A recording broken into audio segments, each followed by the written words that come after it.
Have you ever looked at your race predictor on your running watch? Well, mine in just 2 weeks has dropped from 3 hours 13 predicted time for the marathon to 3 hours and 3 seconds dead. So in today's video, I'm going to look at my training for the past 2 weeks and work out what might have changed that time and whether we think that might be an accurate prediction as I continue to train for a sub 3 hour marathon. So let's roll the intro and then let's get stuck right in.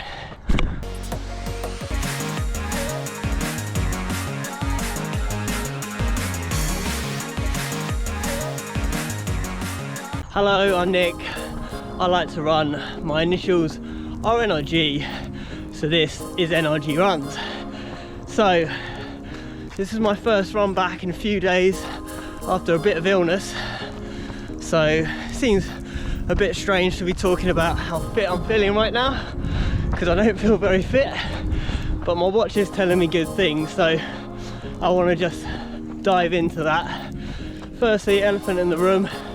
Don't know if you can see this mark on my head, but I managed to sneeze and hit my head on a tap, so the joys of having a cold.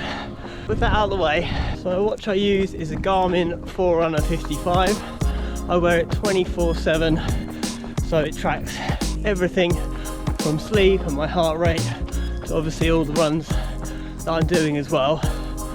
Now, notoriously, these watches aren't that accurate in terms of race predictions, so we do have to take it with a pinch of salt, but the more that you wear your watch, the more accurate they do become.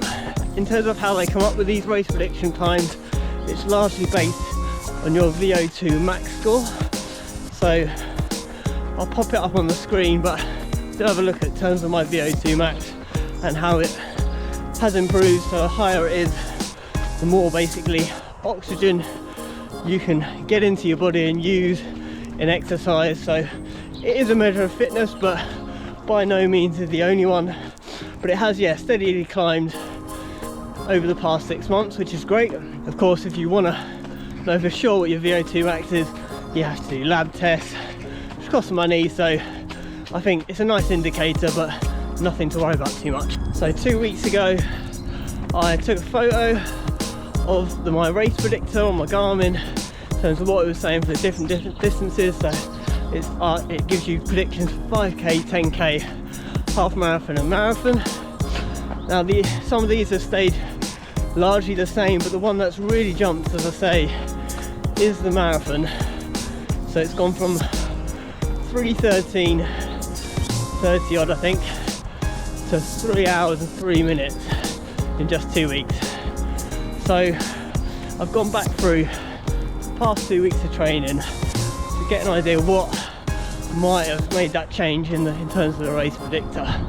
So start off the week, so I actually took this photo after I've been for a run on a Saturday. So we're going to look for a 2 week period from Sunday to Sunday. So starting off on the Sunday, I did a 14-mile run with 2 miles at half marathon pace, which is about 6:30 minute miles for me at the moment. So I'm doing a bit of half marathon specific training at the moment, which means putting some of that pace into my long runs.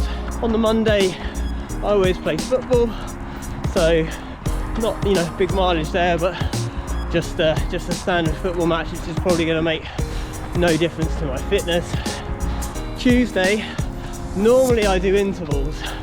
Now I was thinking this could be one of the reasons for the massive drop in 10 minutes down on my half marathon predicted time, but actually now I looked at it, I did a strength and conditioning session that morning, just felt a bit of pain in I think it was my quad, and decided after a very short run, about a mile, that it was best not to do any running, never mind intervals, but just call the easy run a day there. So the legs did start feeling better, so I finished the rest of the week with a couple more easy runs Wednesdays and Thursdays, which is something I normally do. And then on the Saturday, did another easy run, this time just best part of 10 miles with my club mate Adrian, when I was interviewing him for the winter spine race. So more, yeah, keeping it easy, which is what I do most of the time. And then on the Sunday, I did an 18.5 mile long run out in my running club again. And like the previous week, threw in some half marathon pace miles, so around 6:30 a minute mile for 3 miles as part of that long run. And that was the longest run I'd done since the Yorkshire Marathon in 2022. So that took me to about 38 miles for the week, so a little bit of a drop down on my previous week of 45 miles. And then into the second week, again did football on the Monday, a little bit of extra running before and after just to add up a bit of extra miles. Tuesday, I did do my interval session with my running club. It's actually like a club-wide session, so it was really a bit up to us in terms of what we did, but I settled on doing intervals between 5 and 6 minutes with a 2-minute recovery after each. We were going kind of up and down hills, so definitely working at quite a high effort. And then, you guessed it, more easy running Wednesday and Thursday. I do remember doing about an hour on the Thursday, so it's a little bit longer than often I have been doing. Sometimes it's more like 45 minutes, so getting a few extra miles in there. Comes to Saturday, I went to the track, got access at Fairlands Valley Spartans, my club, to a running track, which is great. But because of the race that I was doing the following day, I just did 7 miles easy and just kept it really steady. So that just takes me to the final day, which is the Sunday. So I was doing Watford half marathon. If you haven't watched that video yet and you don't want any spoilers, then watch this video. And yeah, so the aim was to do marathon pace for the first half, which was quite hilly. So that was at 6:50 per mile, or about 4:15 a kilometre, and then try and switch it up for the second half and do 6:30 a mile, which is about 4:01 a kilometre. And that went really well. I managed to do the negative split I was aiming for on a tough course, and finishing in 1 hour 27, and only, as a result, only 11 seconds shy of my actual PB. So really good workout that, and including a 1.5 warm up and 1.5 cool down, managed to do about 16 miles in all. Thank you. That brought me to just under 46 miles for the week, so one of my highest mileages that I've had as I continue to build.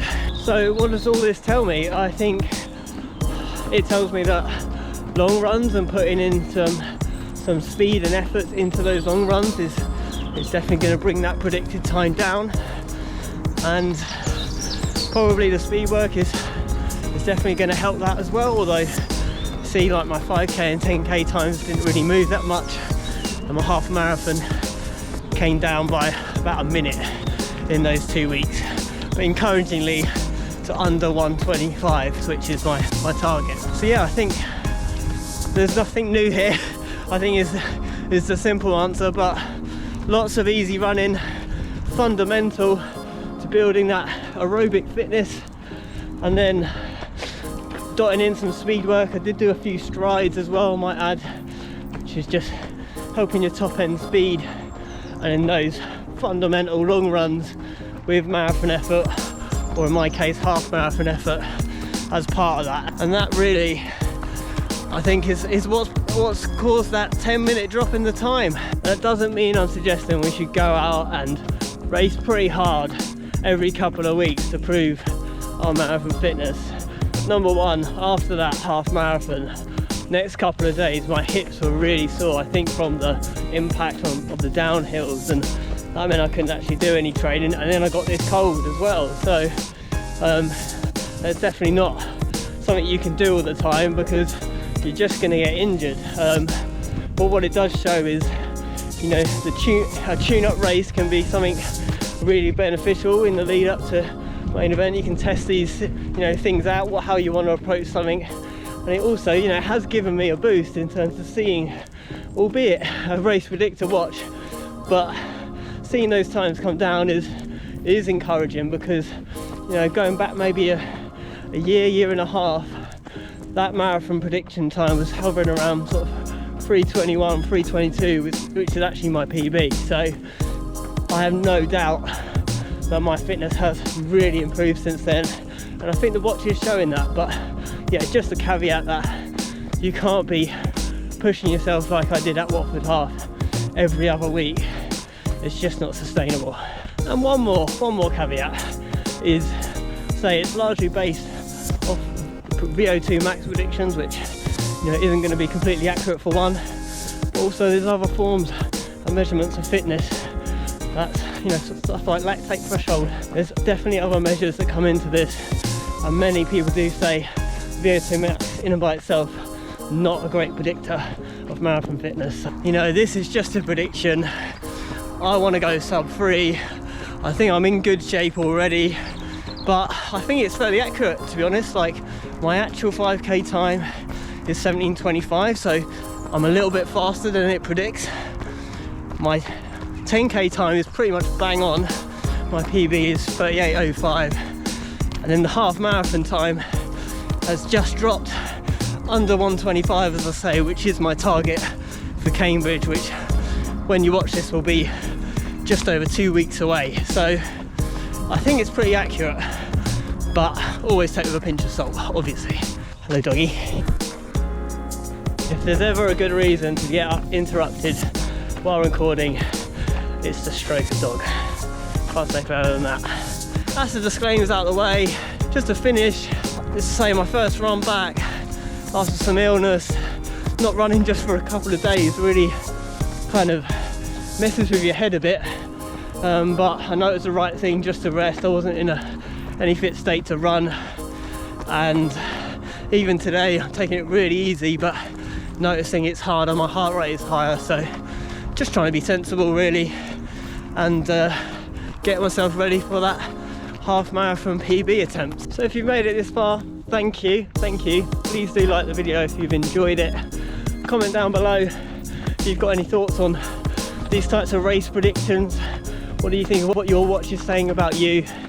And yeah, if you do want to follow me on my journey, then yeah, give us a follow on Instagram and Strava, and please do subscribe to the channel if you want to follow me as I aim for my first sub 3 hour marathon in October 2024. But that's all for this one. Thanks again for watching, and I'll see you on the next one. Cheers.